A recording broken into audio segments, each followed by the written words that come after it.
ভাই মেসি আমার আব্বা, মেসি আমার আব্বা। আপনার আসল আব্বাকে বেশি ভালোবাসেন নাকি মেসিকে ভালোবাসেন? মেসি রে, মেসি রে, মেসি মেসি মেসি ভাই, মেসি আব্বা, মেসি মেসি মেসি আমার আব্বা, মেসি আমার আব্বা, মেসি।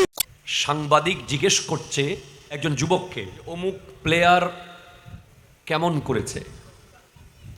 তখন যুবক বলছে, অমুক প্লেয়ার আমার বাবা। বলছে লিওনেল মেসি নাকি তার আব্বা।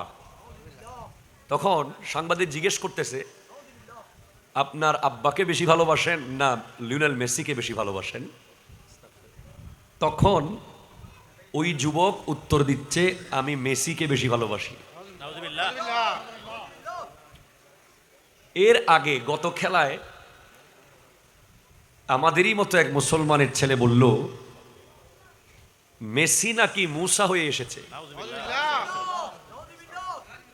আর মিশর নাকি ফেরাউন। এরপরে আমাদের জামিয়ান একঝাক তরুণ স্মার্ট যুবক ভাইয়ের একটা ওয়ে টু হিকমা একটা পেজ চালায়। ওরা কোনো একটা জায়গায় খেলার আসরে গিয়ে দু একজন যুবককে জিজ্ঞেস করেছে যে আপনার 2022 সালে গোল্ডেন বুট কে পেয়েছিল?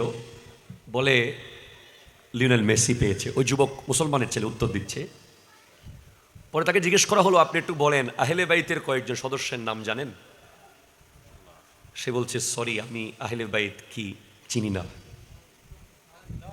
এবার আবার ব্রাজিলিয়ান একজনকে জিজ্ঞেস করা হচ্ছে, আপনি তো ব্রাজিলের ফ্যান, কয়েকজন লেজেন্ডারি ব্রাজিলিয়ান খেলোয়াড়ের নাম বলেন।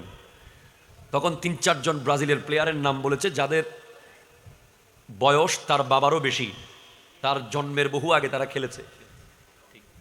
তো বলছে ঠিক আছে, আপনি লেজেন্ডারি কয়েকজন প্লেয়ারের নাম বলতে পারলেন, লেজেন্ডারি কয়েকজন সাহাবার নাম বলেন যারা দুনিয়াতে থাকতে জান্নাত পেয়েছিল।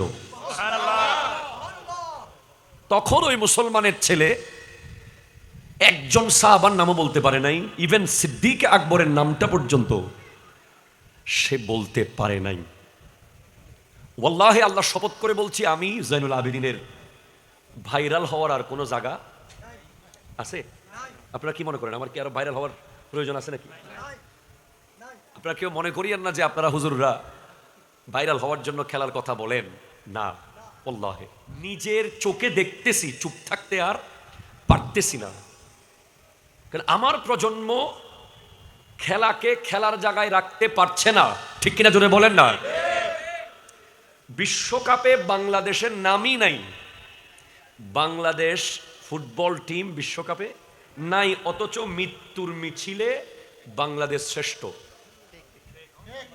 মানে ফুটবল খেলাকে কেন্দ্র করে এ পর্যন্ত প্রায় 15 জনের কম বেশ মারা গেছে এই দেশে। আপনি বলেন তাহলে যেই ছেলেগুলো মারা গেল খেলার জন্য মারা গেল, শুধু খেলার জন্য, সাপোর্ট করতে গিয়ে তর্কাতর্কিতে মারামারি হয়ে গেছে, ছুরি ঢুকিয়ে মেরে দিয়েছে, আরেকজন পতাকা লাগাতে গিয়ে শট খেয়ে মারা গেছে, কালকে রাত্রে একজন উদযাপন করতে গিয়ে শট খেয়ে মারা গেছে। এখন ওর পরিবারের দায়িত্ব কি মেসি নিবে? নেইমার নিবে?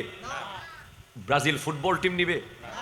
আর্জেন্টিনার ফুটবল টিম কি তার পরিবারের দায়িত্ব নিবে? একটা ছেলেকে বড় করতে বাপ মার কত কষ্ট হয়। যদি একটা প্রয়োজনীয় কাজে মারা যেত, যে মসজিদের কাজ করতে গিয়ে পড়ে মরে গেছে, মাদ্রাসার রং করতে গিয়ে পড়ে মরে গেছে, অথবা নিজের চাকরি স্থলে ইনকাম পরিবারের জন্য করতে গিয়ে মরে গেছে, তারপরে বুঝ দেওয়া যেত যে পরিবারের জন্য, দেশের জন্য, ইসলামের জন্য, সমাজের জন্য, সন্তানের জন্য, বাপ মার জন্য মারা গেছে, ঠিক কিনা বলেন? এখন কার জন্য মরলেন? আর ঠিক তখনই আমাদের সামনে ভেসে উঠে, যদি সৈয়দ আহমদ শাহ শ্রীকুটি রহমতুল্লাহ আলাইহি এই দেশে না আসতেন, যদি তৈয়ব শাহ কিবলা রহমতুল্লাহ আলাইহি গাউসিয়া কমিটির মাধ্যমে এই প্রজন্মের দায়িত্ব না নিতেন, যদি খাজা চরবি রহমতুল্লাহ আলাইহি সৈয়দ আহমদ শাহ শ্রীকুটিকে এই দেশে না পাঠাতেন, যদি গৌসুল আজম মজভান্ডারি দায়িত্ব পালন না করতেন, যদি শাহজালাল ইয়ামানি, শাহ পরান ওনারা দায়িত্ব না নিতেন, তাহলে বাংলাদেশে এখন সবার মুখে মুখে হয়তো মেসিকে মুসা বলে বলে সবাই ঈমান হারা হয়ে যেত, ঠিক কিনা জোরে কথা বলেন? আমি জাস্ট ভাবতেছি এই অলি আল্লাহরা কি অবদান আমাদের জীবনে রেখেছে। আমি চাইলেই বাউন্ডারি ক্রস করতে পারতেছি না, কারণ আমাকে হুজুর তহের শাহ সাহেবের সামনে দাঁড়াতে হবে। আমি চাইলেই খেলা নিয়ে একটা জোরে চিৎকার মারতে পারতেছি না, কারণ আমাকে পীরে বাঙ্গাল সাবের সহজুরের সামনে দাঁড়াতে হবে।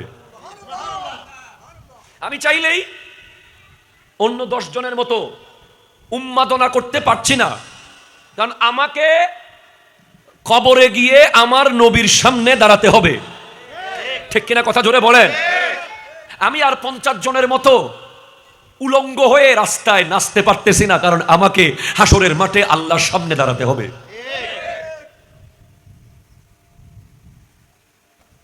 আমরা পাচ্ছি না কেন? আমাদের কাছে ডিফেন্স সিস্টেম আছে, আমাদের কাছে ডিফেন্স সিস্টেম আছে। কি আছে ভাইজান? ডিফেন্স সিস্টেম, প্রতিরক্ষা ব্যবস্থা। ইরানের কাছে এয়ার ডিফেন্স সিস্টেম আছে।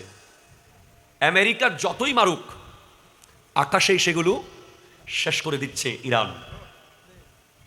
আবার ইসরায়েলের কাছে আয়রন ডোম আছে। ইরান যতই ইসরায়েলে মারুক, 300-400টা একসাথে মারলেও 2-1টাও ভিতরে ফেলতে পারছে না, কারণ আকাশ প্রতিরক্ষা ব্যবস্থা।